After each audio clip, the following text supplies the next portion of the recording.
Shalom Bapak Ibu Saudara yang terkasih di dalam nama Tuhan Yesus Kristus. Kita patut bersyukur untuk kasih dan kebaikan Tuhan dalam hidup kita yang senantiasa memberkati, menolong, memelihara hidup kita, bahkan menyelamatkan kita dari setiap upah dosa. Bapak Ibu Saudara yang terkasih di dalam nama Tuhan Yesus Kristus, pada saat ini kita akan melakukan pendalaman Alkitab. Kita persiapkan hati dan pikiran kita berdoa. Bapa yang baik, Allah yang bertahta di dalam kerajaan sorga, segala pujian, syukur, penyembahan kami bagimu Tuhan. Kami bersyukur untuk waktu yang indah yang Tuhan berikan dalam hidup kami. Engkau baik memberkati kami. Pada saat ini Tuhan, kami akan melakukan pendalaman Alkitab. Tuhan berkati kami, Tuhan tolong kami, Tuhan urapi kami, agar kami boleh mengerti dan memahami kebenaran firman-Mu, dan kami boleh melakukannya di dalam hidup kami, dan kami berkenan kepada Tuhan Yesus. Inilah doa kami Tuhan, inilah doa kami Bapa yang baik, kami taruh di dalam tangan-Mu, dan hanya di dalam nama Yesus Kristus, kami berdoa dan mengucap syukur kepada Bapa di sorga. Haleluya, amin. Bapak Ibu Saudara yang terkasih di dalam nama Tuhan Yesus Kristus, tema pendalaman Alkitab kita pada saat ini adalah Tuhan Yesus menggenapi janji pemulihan di dalam kitab Yehezkiel.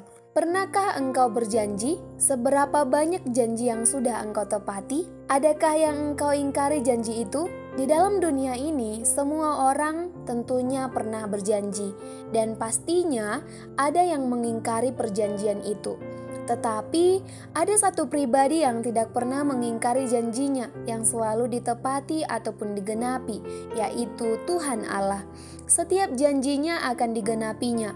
Bahkan ia memakai Nabi Yehezkiel untuk bernubuat setelah Yerusalem hancur. Setelah Yerusalem hancur, Yehezkiel bernubuat tentang kebangunan rohani dan pemulihan di masa depan, ketika Allah akan menjadi gembala yang sejati bagi umatnya. Di dalam pasal 34 ayat yang pertama sampai ayat yang ke-31, dan memberi mereka hati yang baru dan roh yang baru. Ini adalah suatu janji Allah bagi Yerusalem.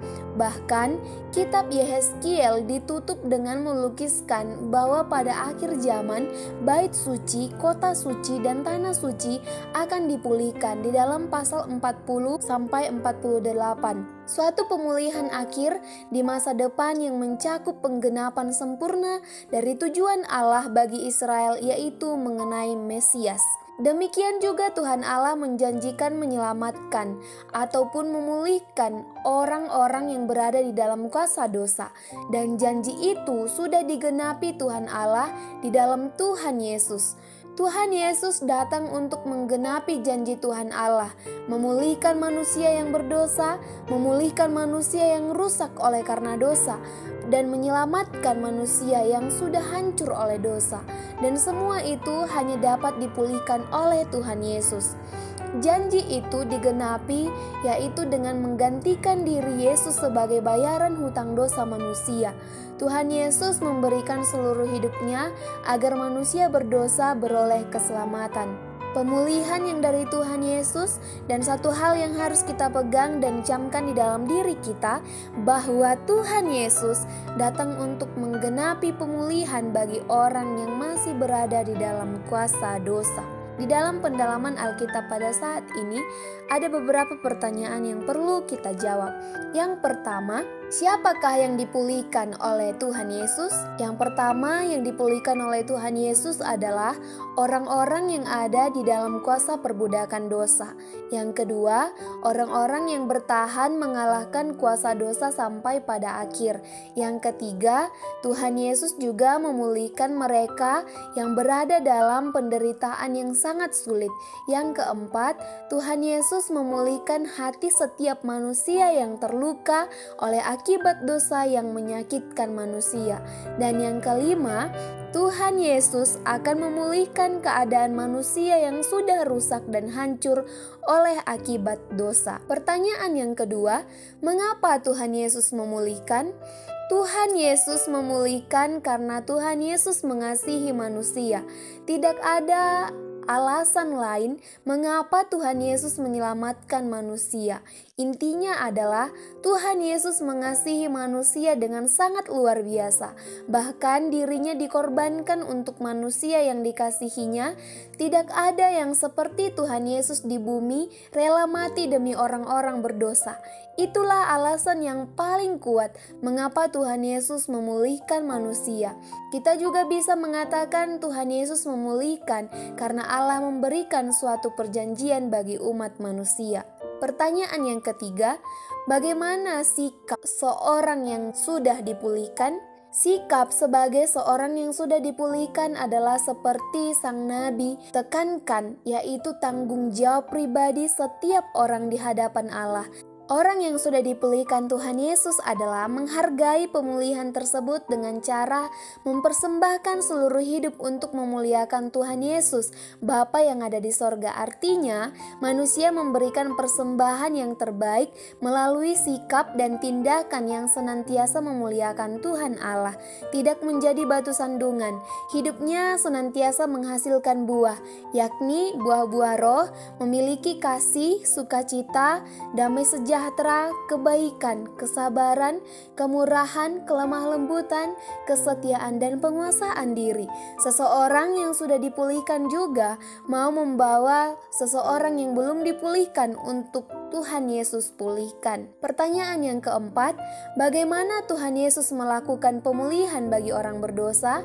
Di dalam 1 Timotius 1 ayat yang ke-15, Paulus mengatakan bahwa Tuhan Yesus datang untuk menyelamatkan, dan di antara semua manusia yang ada pada saat itu, Pauluslah yang paling berdosa. Kita dapat mengetahui bagaimana Allah memulihkan Paulus yang sangat jahat terhadap orang-orang percaya, tetapi ketika Tuhan Yesus pulihkan menjadi seorang yang berbelas kasih kepada seorang yang berdosa. Tuhan Yesus memulihkan orang berdosa yaitu dengan cara Tuhan Yesus menyatakan dirinya kepada manusia. Dia, Allah, turun dari sorga menjadi manusia, memberikan kasih kepada semua orang, menangisi orang-orang yang berdosa, dan menyatakan bukti yang paling dahsyat yaitu menggantikan manusia untuk dihukum. Seharusnya manusia yang dihukum oleh akibat dosa, tetapi Tuhan Yesus menggantikan manusia berdosa untuk dihukum. Dengan kematiannya di kayu salib dan bangkit pada hari yang ketiga memulihkan setiap orang yang berdosa, dosa manusia dibersihkan oleh Tuhan Yesus dengan darah yang suci. Inilah cara Tuhan Yesus memulihkan manusia berdosa. Pertanyaan yang kelima, mengapa Tuhan Yesus menggenapi janji itu? Karena Tuhan Yesus adalah Allah. Allah yang benar, di dalamnya tidak ada kesalahan ataupun kekeliruan, yang sejati, yang sempurna, yang penuh kuasa, yang hebat, dan Bapa yang sangat baik, yang selalu menyertai anak-anaknya, yang selalu menggenapi perkataannya kepada anak-anaknya, sehingga Dia adalah Tuhan Yesus yang selalu menggenapi janjinya. Di dalam pendalaman Alkitab pada saat ini, ada beberapa yang menjadi kesimpulannya. Yang pertama, percayalah Tuhan Allah di dalam Tuhan Yesus berjanji memulihkan manusia, dan janji itu akan digenapi melalui kematian dan kebangkitan Tuhan Yesus Kristus.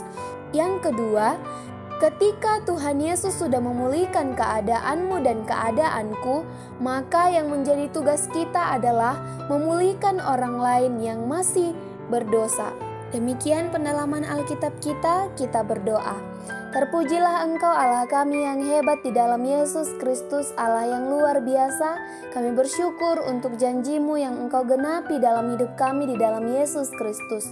Kami bersyukur biarlah semuanya itu untuk menolong kami, menguatkan kami, untuk kami boleh semakin mendekatkan diri kepada Tuhan Yesus, sebab Tuhan Yesus adalah penolong dalam hidup kami, sebab Tuhan Yesus adalah Allah kami yang menyelamatkan kami dari setiap dosa dan maut. Terima kasih Tuhan, terima kasih Bapa yang baik, segala pujian, syukur, penyembahan yang luar biasa bagimu, sebab hanya Engkau Allah yang layak menerima pujian, hormat, dan syukur kami. Terpujilah Engkau Bapa di sorga, dalam nama Yesus Kristus Tuhan dan Juru Selamat. Haleluya, Amin. Demikian pendalaman Alkitab kita, Bapak Ibu Saudara yang terkasih. Tuhan Yesus memberkati kita semuanya, apapun yang kita kerjakan, biarlah Tuhan menolong dalam nama Yesus. Haleluya, shalom.